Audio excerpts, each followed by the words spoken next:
You're coming into a decreasing radius curve on 25A. Trees closing in on both sides, and the curve is tightening faster than it looked from 100 feet back. Your hands tense on the bars. You do what every instinct in your body tells you to do. You look at the edge of the road where you're afraid you're headed. You chop the throttle, and you try to muscle the bike tighter into the turn. That's the exact moment things start to go wrong. Here's what almost nobody tells you about cornering. Your motorcycle is not fighting you in that curve. You are fighting it. Give a motorcycle the chance, and its own geometry will hold a clean, stable line through almost any curve on its own. Most riders never give it that chance. They're so busy wrestling the bike that they create the wide line or the slide that puts them in the oncoming lane or off the shoulder entirely. By the time we're through this, you'll know why your eyes, your throttle hand, and your hips are working against that curve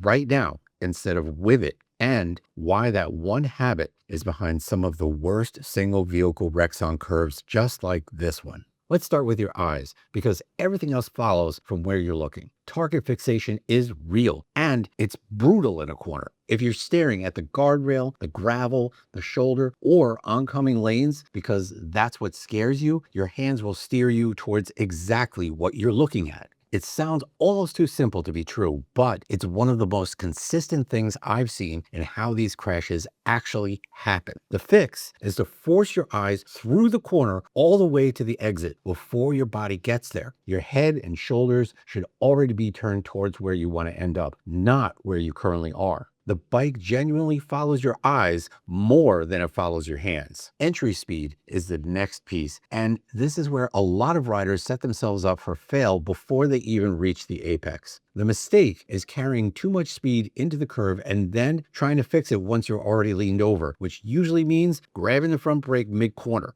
That stands the bike up, straightens your line, and sends you wide right when you need it to be tightening in. The habit that actually works is slowing down before you enter, picking your line, and then getting back on the throttle smoothly once you've committed to the curve. That brings us to throttle control, which is where I think most riders get it backwards without even realizing it. The instinct when a curve feels tight or scary is to chop the throttle. That's the wrong move. Rolling off the gas mid-corner shifts weight forward, compresses your front suspension, and makes the bike want to stand up and run wide, which is the opposite of what you need when the curve is tightening. A smooth, steady roll on through the curve keeps the suspension settled and the bike tracking the line you picked with your eyes. The bike wants to hold that arc. Chopping the throttle is you telling it not to. Body position. This ties all of this together. Your weight, your grip, your shoulders, all need to be working within the lean, not fighting to hold you upright against it. A lot of riders unconsciously tense up through a curve, gripping the bars hard and resisting the lean instead of settling into it. That tension is exactly what makes the bike feel unstable and unpredictable, when the truth is the instability is coming from you, not the machine. Think about your grip on the bars for a second. If you're white knuckling it through a curve, you're actually fighting your own steering input without even realizing it. A relaxed grip lets the bike find its natural line. A death grip fights the geometry that's trying to help you. The same goes for your hips and your knees. Shift your weight slightly towards the inside of the turn, let your outside knee press against the tank, and stop trying to sit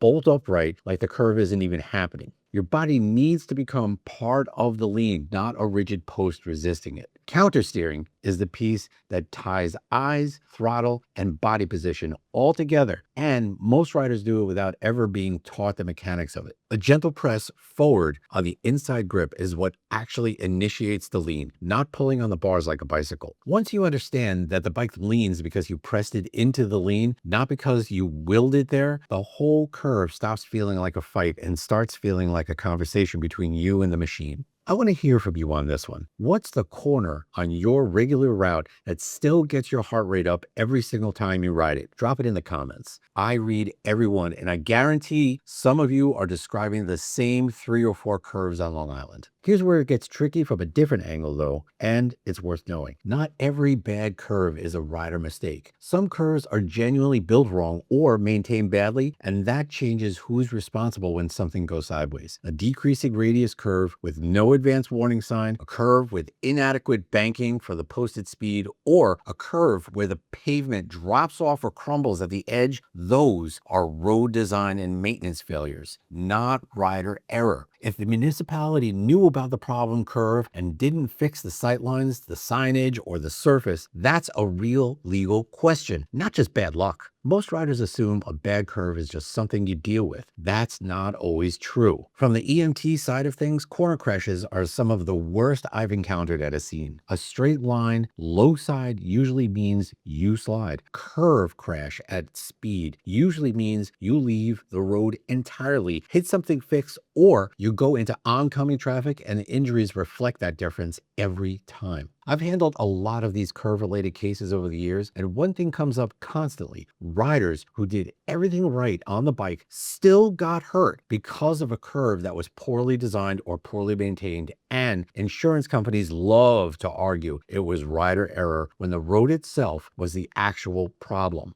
Documenting the curve itself matters just as much as documenting the crash. Photos of the banking, the sight distance, the pavement conditions before anyone repaves it, or the city quietly fixes the sign that should have been there in the first place. The frustrating part is how often the city or the state already knew. Complaint records, prior accident reports at the same curve, maintenance logs that show a known drainage problem, or a sign that was reported missing months earlier. That paper trail exists more often than most riders assume, but nobody goes looking for it unless someone tells them to. Practice this stuff on a curve you already know well before you take it into one that surprises you. Eyes through the exit, slow in, smooth roll on, and let the bike do what it was actually built to do. If you want to keep building on this, we've got a video on panic braking that covers what to do when something surprises you mid-ride, and it's a natural next step from everything we just talked about. And if a bad curve has already put you or someone you know in the hospital, our contact information is in the description. No pressure, just there if you need it. Tell me in the comments which curve you'd never take faster than you already do. I want to hear it.